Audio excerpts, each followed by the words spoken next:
Ikaw hayop ka. Babalik kita sa kulungan. Eh di pa pulis mo. Ano ikakaso mo sa akin? Illegal parking? Ano ka, bobo? Ito!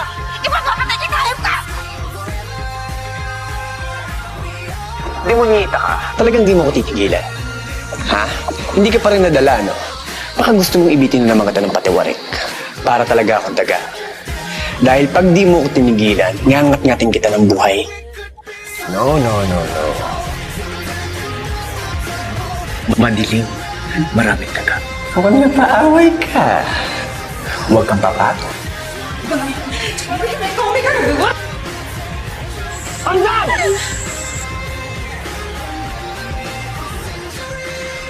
Eugene, di ko kailangan ngayon na sermon.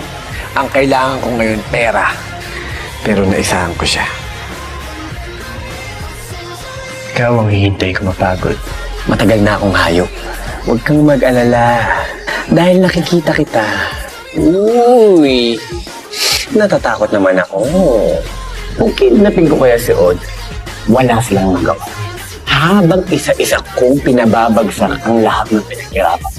Huwag mo akong pakikialaman! Pareho na kayo ng nanay ko! Binaril ako ng magaling mong anak. Bakit ko kailangan magpaliwanag sa'yo? Ha? Kung gusto mo ito, na matigil ka. I-redial mo ulit. Ano ang pinuputok ng butsi mo? Eh, nakatakas naman tayo. Nagulat ako eh. Baka putok ka para ang nanay ko eh.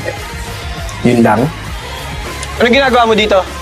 Ulol! Ikaw huwag mo nga ako tinatarantado. Alam ko, minaman-manan mo ako. Talaga? Dapat yata magpatingin ka na. Kasi ang dahil mo na nakikita eh. Pareho ka na ng nanay. May tilili. Bilisan mo lang. At baka mamaya mainip ako at patayin ko na to. Nagkakaintindihan pa tayo? Ha? Siguro mo lang na maganda ang libing namin, ha? Putok mo! Walang nangyari. Nabahag na ba ang buntot mo? Pero bago mangyari yun, meron akong pabonis sa'yo. Bit nyo na yan. Ayoko na makalat.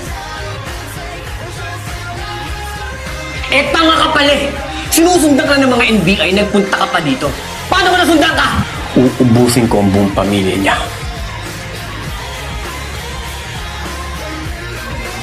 Masyadong mainit. Para namin mapikon ako.